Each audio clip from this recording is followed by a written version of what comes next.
Okay, oh, hang on, we've got the lead in the way. We are on sorry,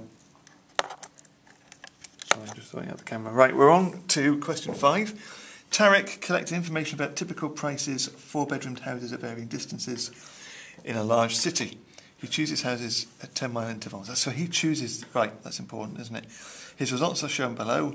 Using appropriate formulas to calculate the product moment correlation coefficient R, showing that it's between -1 and -0.9. Right, so we need all our key values, don't we? SXX, which is, we've got the key bits of data here, haven't we? So SXX is sigma x squared minus sigma x when you square it over n, so that's going to be 2400 minus sigma x 360 when you square it over 8,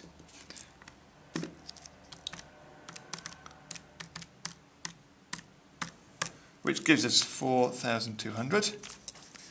Often we'd put these values into our calculator, wouldn't we? But maybe not bother with this because it's, it's there as a nice whole number. Sigma y squared minus sigma y when you square it over n, giving us 6.88 minus 6.8 squared over 8.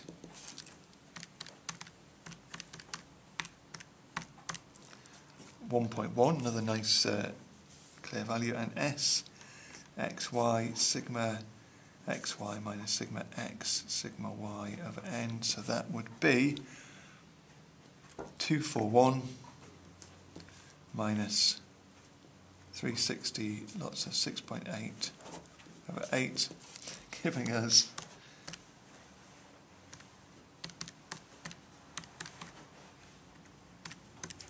-65. Oh, that tells us we're going to have a negative correlation coefficient, doesn't it? And R is SXY, of course it is, over the square root of SXX SYY. So here we've got -65 divided by the square root of 4200 times 1.1.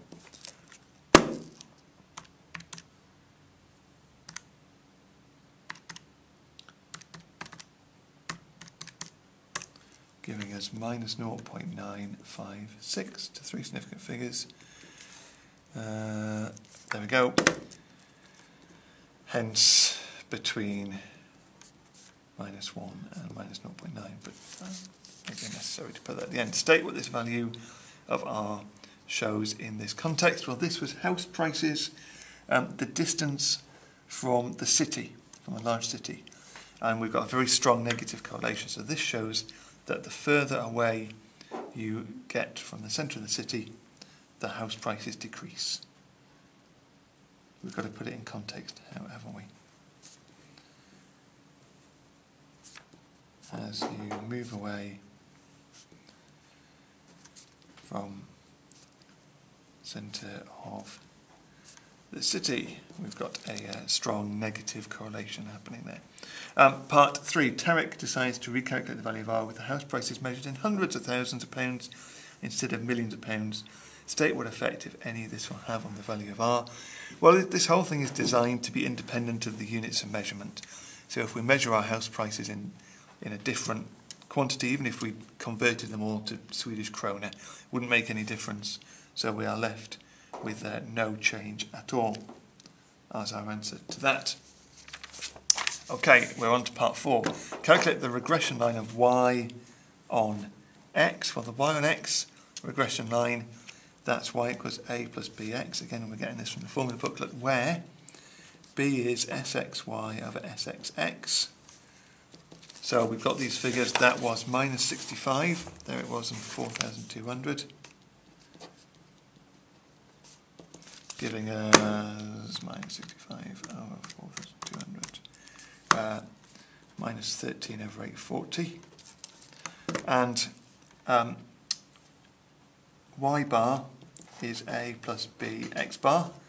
So if we rearrange this to find out what a is y bar minus b x bar. So that is, well, y bar is 6.8 over 8 minus b, minus 13 over 840 times x bar, which is 360 over 8.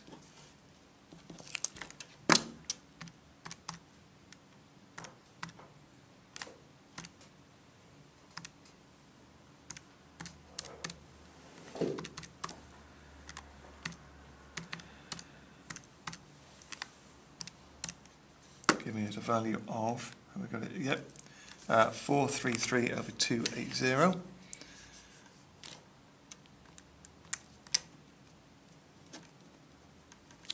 So we've got y is 433 over 280 minus 13 over 840 x, and we could write that as decimals if we wanted to. That value was, there it is, 1.55 minus, and 13 over 840 is 0.0155x. Either would be acceptable. And final part of this question, part 5, explain why the regression line of y and x rather than x and y should be used for estimating value of x from a given value of y. So actually this is a value of x from a given value of y. Now you normally would use the regression line of x on y to do that, wouldn't you? But we've got that particular special circumstance here.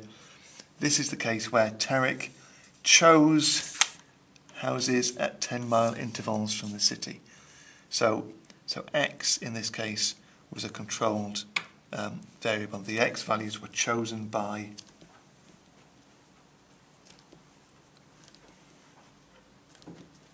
Terrick.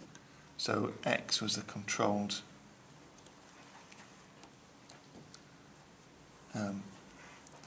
x is a controlled